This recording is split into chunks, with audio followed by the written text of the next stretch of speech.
So,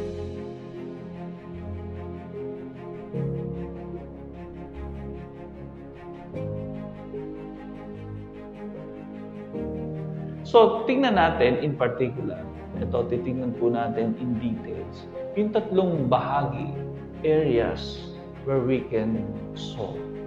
Tatlong bahagi ng pagtatanim. Nabanggit na natin kanina. Una ay ang ikapo, tithes. Ang ikapo ay ikasampung parte ng ating kita, sweldo o tubo. Okay?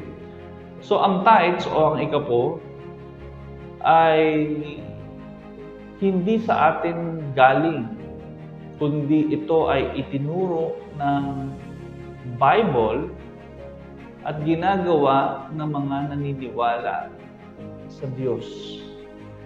Sa Old Testament, noong araw, halimbawa ay si Abraham, kahit wala pang umiiral na batas patungkol sa pag-iikapo, inobserve niya na itong principle na ito. Umiiral na itong pagbibigay ng ikapo.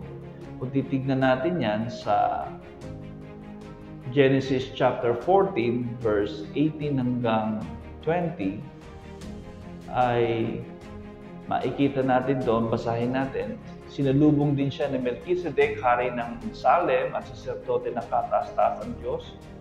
Dinalan siya ng tinapay at alak at pinagpala ng ganito, pagpalain ka nawa, Abram, ng Diyos na kataas-taasan ng lumikha ng langit at lupa, purihin ng kataas-taasang Diyos na nagbigay sa iyo ng tagumpay. At ibinigay ni Abram kay Melchizedek ang ikapo ng lahat ng kanyang samsam.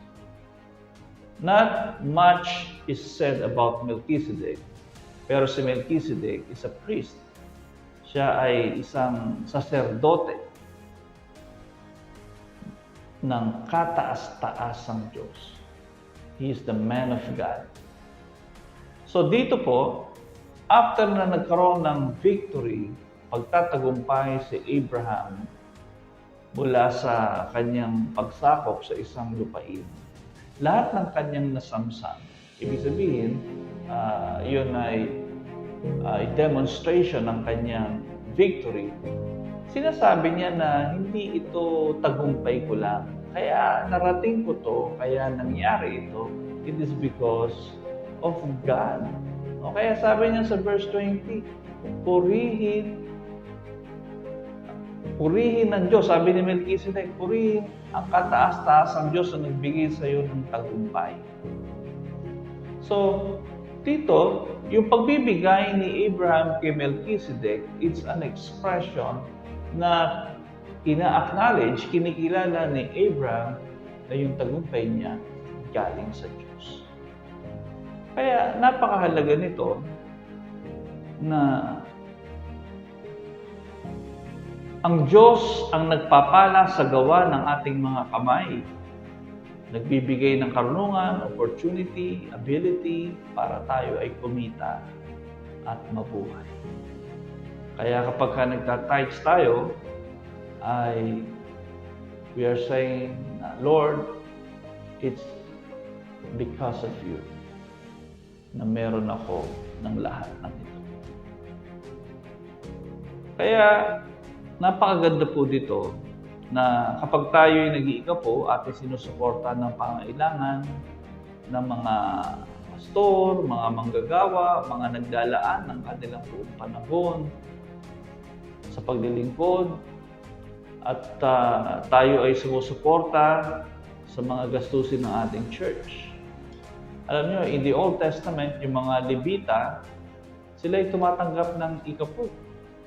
Mga taong pinili ng Diyos na magsilbi sa templo, okay? And they are receiving the tithes ng iba't ibang community ng mga kapatid din nila. Sa ating kapanahunan, ang mga Levita ay mga pastors, although there's a priesthood of all believers, pero ang sinasabi natin, hindi lahat ay full-time na nagsiserve sa church. So, ang tawag natin dyan mostly ay mga pastor at iba pang mga nag-dedicate ng kanilang buhay sa paglilingkod. Maaaring hindi sila tinatawag na pastor, but they are serving full-time. Itinatag ng Diyos ang pag-iikapo upang maging paraan para matustusan ang pinansyal na pangangailangan ng church sa panahon natin. Kaya malaking bagay po ito na kung tayo nag-iikapo, binubuksan natin ang ating sarili upang pagpalain ng Lord. Binibless mo ang church, lalo kang i-bless ni Lord because you are blessing His church. Kaya dito ay makikita natin that there's a promise when we give our tithes. In fact, in Malaki, Malakias 3:8-11, no, pagka binigay natin yung ating buong ikapo, dito lang yung salitang susubukin. Ang sabi rito sa verse last part, let's read verse 10. Ibigay ninyo ng buong buo ang inyong mga ikapo upang matugunan ng pangailangan sa aking templo. Subukin ninyong gawin ito kung hindi ko buksan ang mga durungawan ng langit at ibuhos sa inyo ang masaganang pagpapala. So dito, there is a promise. Subukin niyo ako kung hindi ko buksan ang durungawan ng langit. So dito ho ay may kalakip na blessing ang pagbibigay ng ikapo. Kapag tayo ay nag-ikapo, binibigay natin ang para sa Diyos. Kaya huwag natin kunin yung para sa Diyos by not giving our tithes. Sinabi ng kasulatan na pagnanakaw ang hindi pagkakaloob ng mga ikapo. Kaya ang pag-ibig sa Diyos ay naipapakita maging sa pinansyal na pag-ibig. Paano mo nga namang ibibigay ang buhay mo sa Panginoon? 10% nga lang. Tithes pa lang hindi mo na maibigay. Then how can you give your life to God? Jesus said, love God with all your heart, with all your soul, with all your mind, with all your strength. How can you love God with all? 10 pa lang o yung tithes pa lang, ikapo pa lang, hindi na maibigay. Then how can you give your all to Jesus? Kaya dito ay makikita natin na hindi naman to pinatigil ng Panginoon. Hindi pinatigil ng Panginoon ang pagbibigay ng ikapo sa New Testament. Kung titignan natin ang Matthew 23:23, sabi rito, "Saba ninyo mga skriba at mga pariseo, mga mapagpaimbabaw, ibinibigay ninyo ang ikapo ng gulaying walang halaga, ngunit kinaliligtaan niyong isagawa ang lalong mahalagang aral sa kasulatan, sa kautusan, ang katarungan, ang pagkahabag at ang katapatan. Tamang gawin ninyo ang mga ito, ngunit huwag niyong kaliligtaang gawin ang ito." So Jesus say, it's okay for you to continue tithing, but just don't forget yung ibang mahalaga. So hindi pinatigil. It's alright to continue tithing. So dito ay it's being observed in the New Testament. Dagdag pa dito, ang mga Kristiyano sa New Testament o sa Bagong Tipan ay hindi lang nagbibigay ng kanilang ikapo. Ang iba sa kanila, binebenta pa yung kanilang ari-arian para makasuporta sa gawain ng Panginoon. Ang pinakamaliit nating pagbibigay, this is the basic giving is the tithe o yung ikapo. Tulad ng pangako ng Panginoon, lahat sila ay pinagpala. Those who are giving. Kaya tingnan nyo, no? Sa Aklat ng Mga Gawa, chapter 4, verse 34-37, sabi rito, walang nagdarahop sa kanila, sapagkat ipinagbili nila ang kanilang lupa o bahay at ang pinagbilan ay ibinibigay sa mga apostol.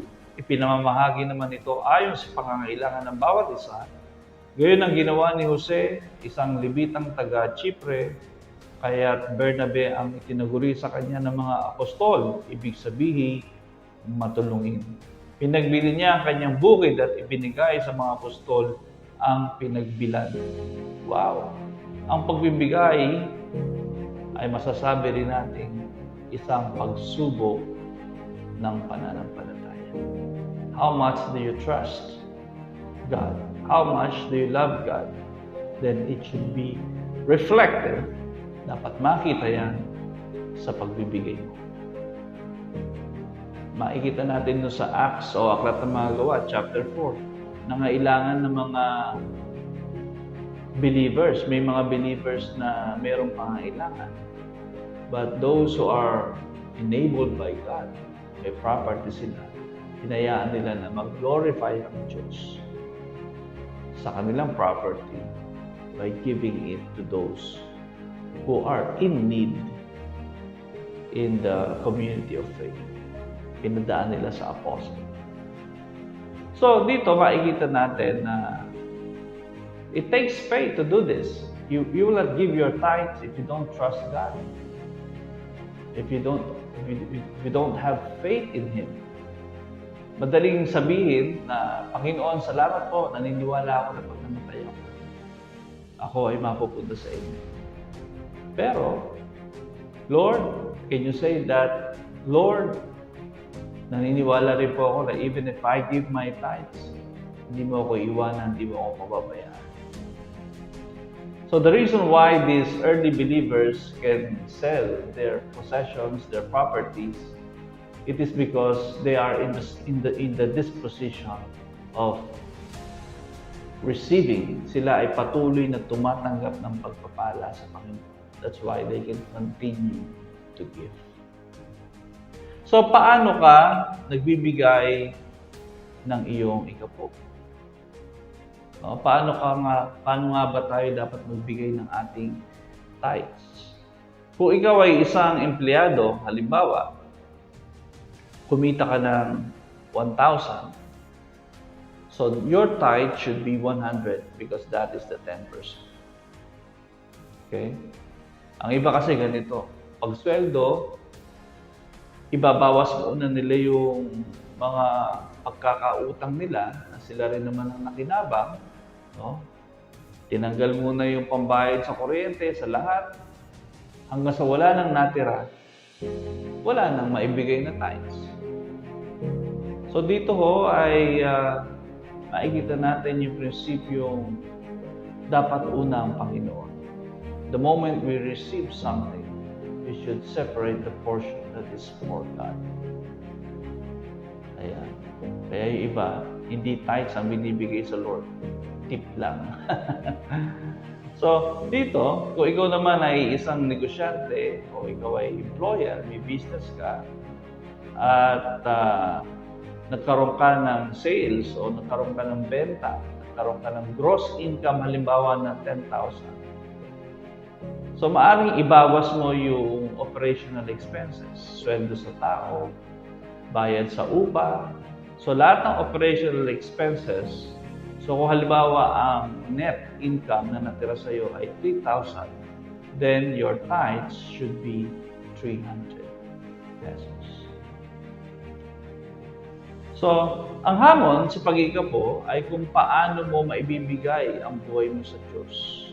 As I've said, how can you give your life wholly to God? Paano mo maibibigay ng buo ang iyong buhay sa Diyos?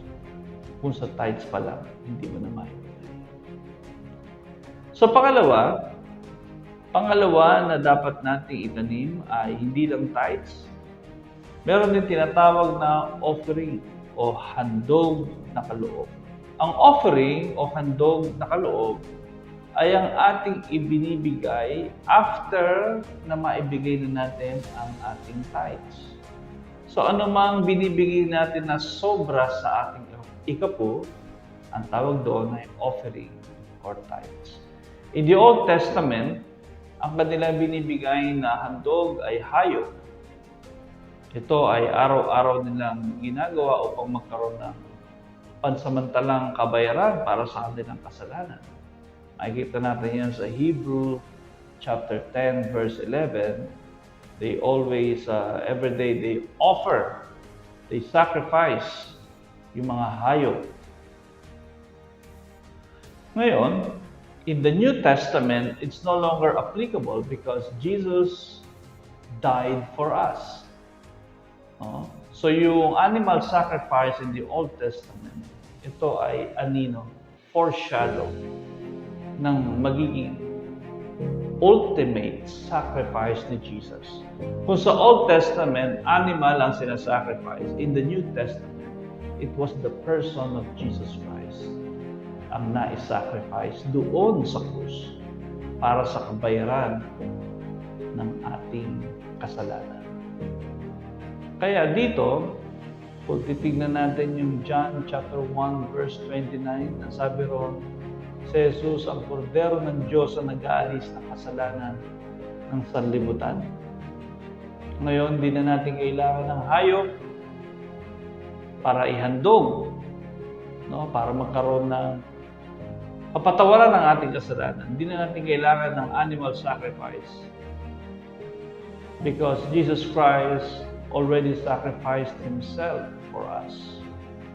So tayo ay naghahandog ng pananalapi, kakaroon tayo, nag-o-offer tayo, instead of animal sacrifice, we give our monetary offering bilang tanda ng pasasalamat natin sa Panginoon. Ito'y bahagi pa rin ng pagsamba natin sa Diyos, yung pagbibigay natin ng offering.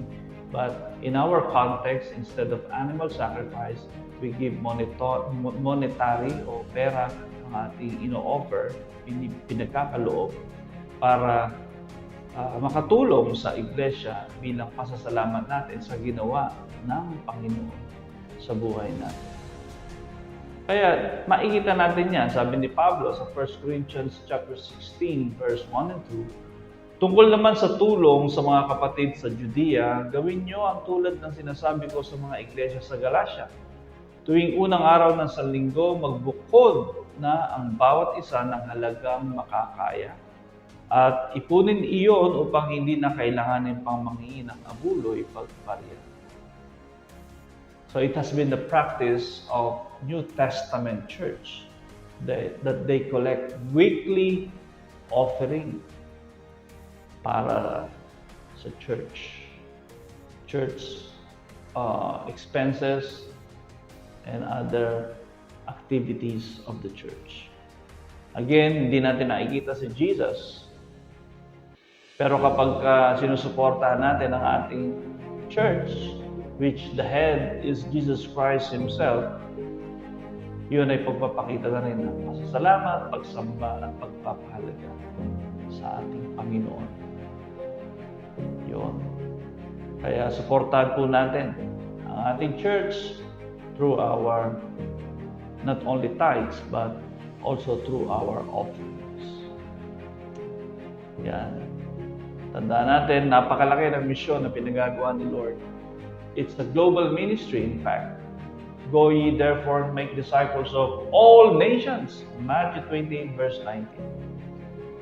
Kaya ang isa sa vision ng ating church is not just to reach out the Santa Maria community, but to reach out globally. Ayan. Kaya dito po ay napaka-importante na i-practice po natin itong mga pagkakaloob na to regardless ng ating sitwasyon.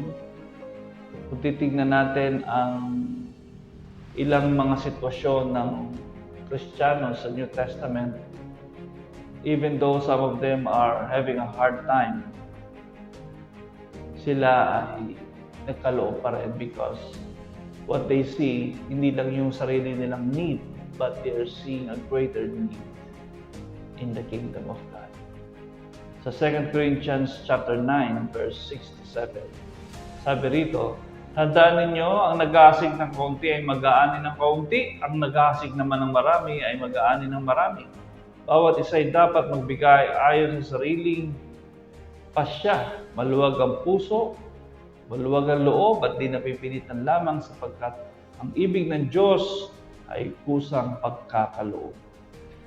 Wow! You can only do that even though you are also in need na maluwag sa puso if alam mo na ang binibigyan mo ay para sa Diyos. Praise God! At pangatlo na area o bahagi ng pagtatanim natin, ito yung tinatawag na grace giving. Mabiyayang pagkakaloob o mabiyayang pagbibigay. Ito yung humihigit doon sa tithes, humihigit sa offering. Actually, it's also an offering, pero grace giving. It exceeds, it's an extraordinary giving. Isang uri ng pagbibigay na hindi lamang, sabi nga natin, hindi lamang ito ikapo at hindi lang ito regular na offering. Ang grace giving o yung mabiyayang pagkakaloob ay ibig sabihin, ito yung pagbibigay kahit wala kang pabor na makukuha, no? At ito rin ay isang kilos ang pagbibigay na higit pa sa kinakailangan. So, ibig sabihin, you'll give something not because you are expecting anything in return. You give simply because it is your heart, it is your joy to give. At itong pagbibigay na ito is described as an extraordinary giving kasi higit pa sa kakayanan ng nagbibigay yung kanya ibinibigay at higit pa sa pangangailangan yung kanyang tinutugunan sa pamamagitan ng kanyang pagbibigay. So, tinatawag din itong malayang pagkakaloob. Hindi lang to may idea na grace o mabiyayang pagkakaloob, kundi may nakapaloob din konsepto na malayang pagkakaloob. So, ang ginagawa nila noon sa early church o sa unang iglesia ng mga unang Kristiyano ay meron silang naging ugali, isang ugali ng pagbibigay na nagbibigay sila sang-ayon din sa udyok ng Banal na Espiritu. Ang Banal na Espiritu ay nangungusap. Hanggang ngayon po, nangungusap siya sa atin habang tayo ay nagbubulay-bulay ng kanyang mga salita, ng salita ng Diyos. Maaaring mangusap sa atin ang Banal na Espiritu sa pamamagitan ng still small voice. Of course, hindi ito kukontra dapat sa written Word of God.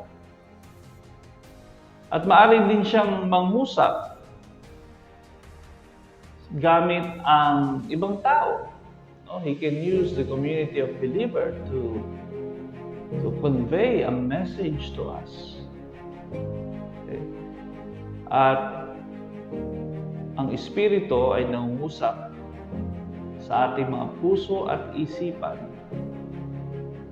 na bigyan tayo ng habag at pasanin upang iabot ang ating tulong sa pamamagitan ng pagbibigay na kung minsan ay higit pa sa ating nakakayanan. So we can see that in the early Christians sa Book of Acts, Aklat ng Mga Gawa, chapter 4, verse 34 to 37, binenta nila ang kanilang ari-arian.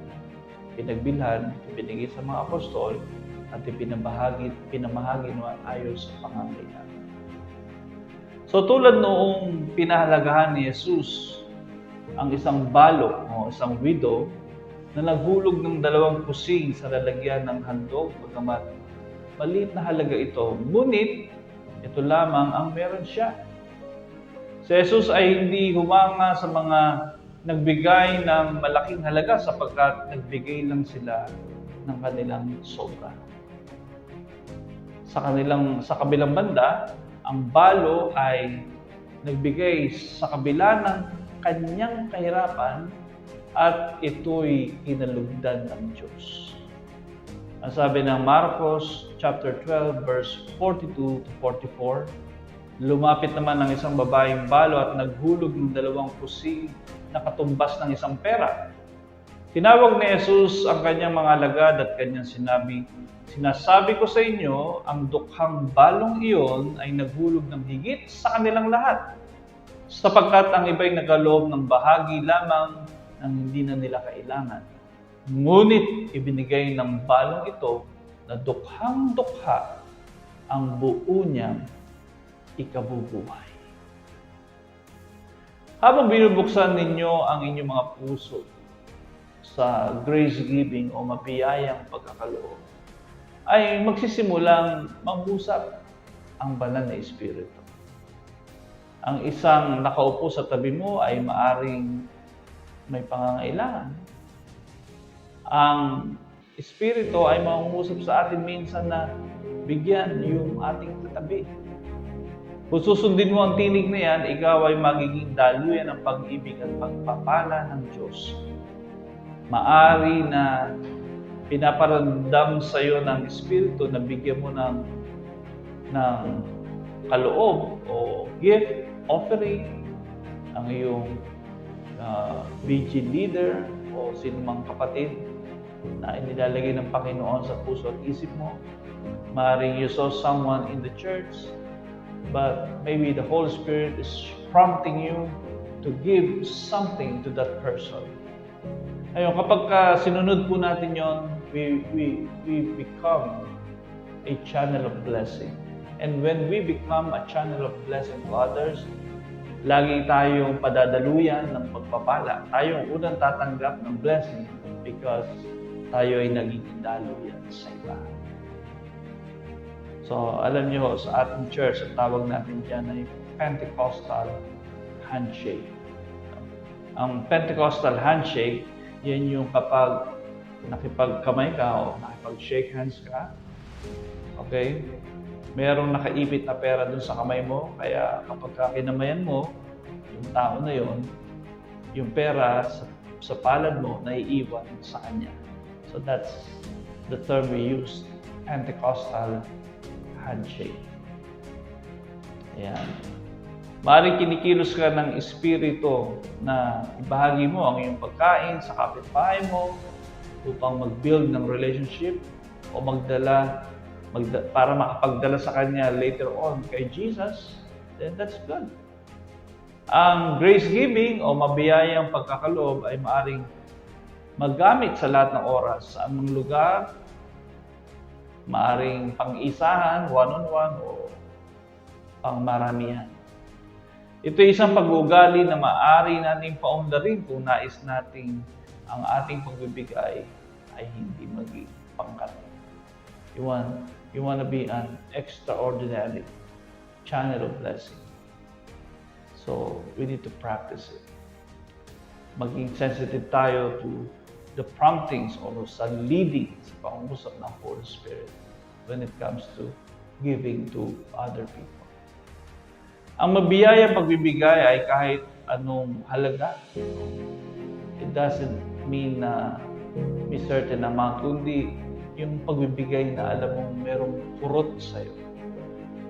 Hindi lang ito pera, maaaring panahon, maaaring serbisyo, pagkakawang gawa na ginagawa mo for the glory of God. Ang iyong kaloob ay maaaring tinatawag na grace giving o mabiyayang pagkakaloob. Ngunit kung bakit ito ay kakaiba sa regular na offering, ito ay dahil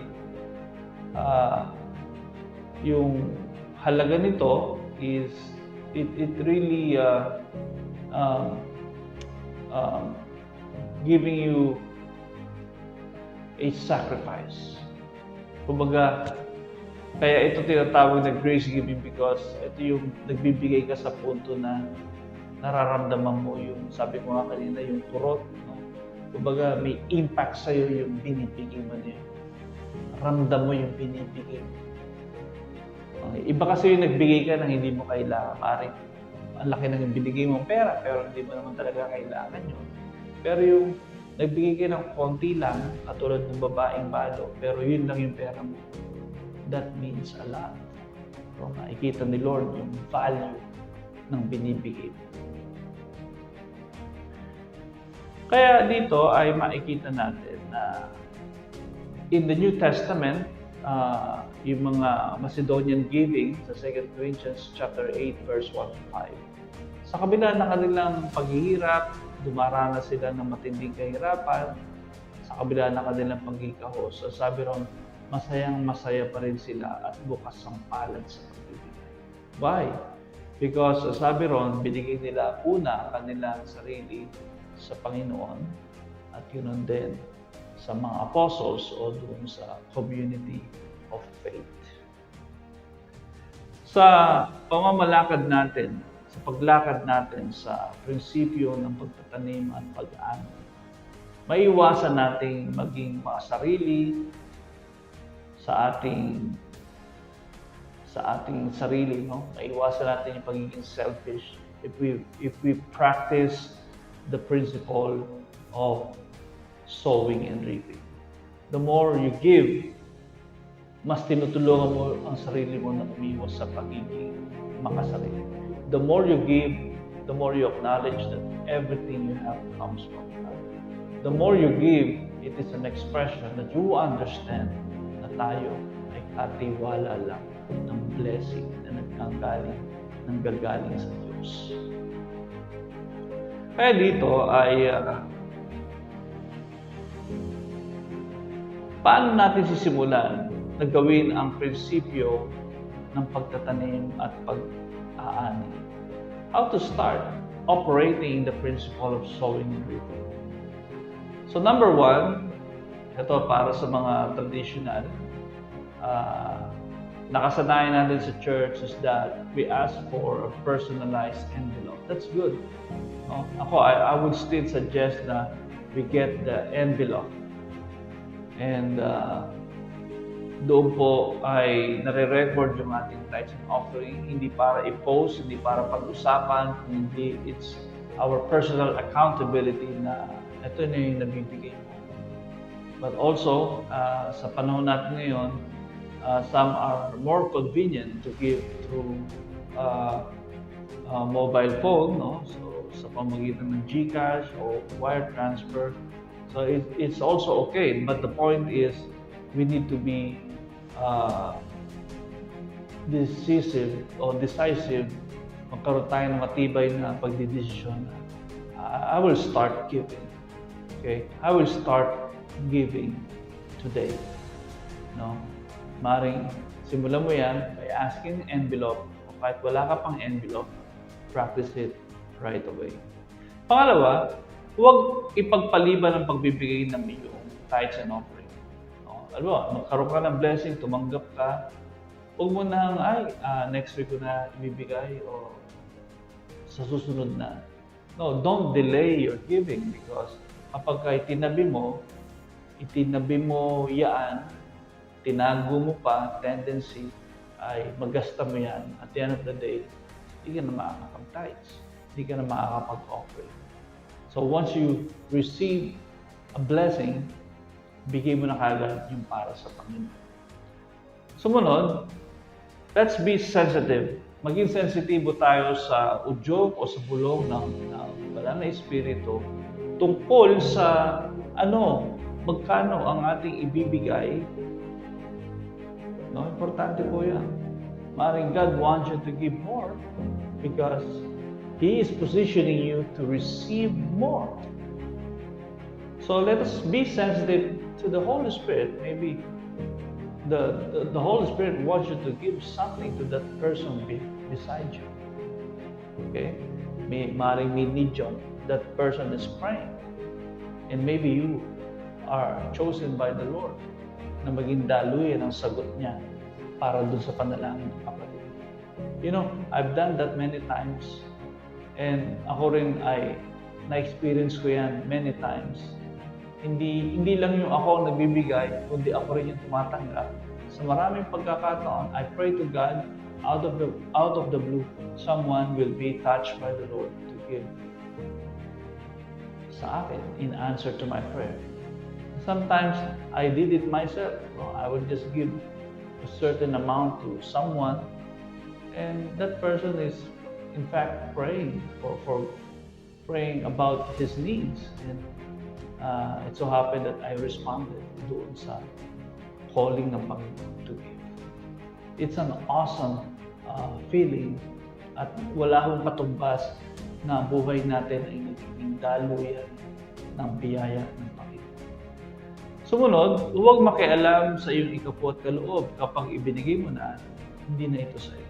Okay, let us not be controlling, because this is the temptation.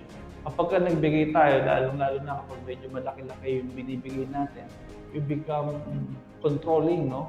O, saan pupunta to? Well, it's okay to be concerned how the church, paano ginagastos ng church ang finances. But at the same time, we must also trust that the Lord has raised people who can manage the finances of the church. Remember, once you give it to the church, it's no longer yours. Yun ay para sa Panginoon. So don't control it. Okay? Just trust God that He is in control over the people that He Himself appointed to manage the finances of the church. Sumunod, buksan mo ang iyong puso upang makita ang pangailangan sa iglesia o individual na tao sa church o mga tao sa ating paligid. So ito po yung maganda, hindi lang wallet natin ang bubuksan natin. Let's open our heart. Kasi baka mamaya may pinapakita si Lord sa iyo na need na dapat mong tunan. Ika nga huwag po tayo magbulag-bulag sa mga pangailangan. Kapag tinapik ka ng Panginoon, binother ka ng Panginoon about a certain need in the church, you should act right away. Binabother ka ng Panginoon about a need sa isang kapatid, then you should do something para sa pangailangan ng kapatid. Maging mga tao sa community natin, maybe they are not Christians yet, but if the Lord is moving you to do something to give them favor, then do it right away, because it is the Lord who will continue to bless you. Kaya dito mga kapatid, napaka-importante na bukas ang ating mata sa paraan na makita natin ang pangailangan sa ating paligid. Dahil maaring isa ka sa gagawing katugunan ng Diyos sa mga pangailangan na yan. Panghuli, magsimulang magsanay na i-bless ang iyong spiritual leader. I-bless mo yung BGL mo, na-bless ka sa isang ministry, women's ministry, men's ministry. I-bless mo yung leader na yan. I-bless mo yung mga nagtuturo, i-bless mo yung pastor, i-bless mo yung mga guest speaker natin, mga missionary, mga lingkod din ng Diyos. Okay? Let's practice to bless unang-una yung mga spiritual leaders natin. Magtanim tayo sa mga spiritual leaders natin. Because I tell you, pag pinalagahan mo ang gawain ng Panginoon, yung mga in-appoint ni Lord, the spiritual leaders, there's a blessing na ibibigay din ng Panginoon sa atin. So marami ako pinatuloy na bahay na missionary sa bahay namin, kahit maliit lang ang bahay namin, isang kwarto lang. Pero nung ako ay nakalabas ng bansa, pinatuloy din ako ng iba. Mas magagandang bahay, mas magagandang kwarto. You know, the favor of God never runs out. May special blessing ang mga mapagbigay. Kaya i-bless natin yung mga leaders natin. Because it encourages them, nai-inspire lalo sila, nai-encourage sila na pagbutihin pa ang pagtuturo at ang mga pag-aalaga sa atin. So God bless everyone, and pag-usapan natin yung mga questions or discussions. God bless.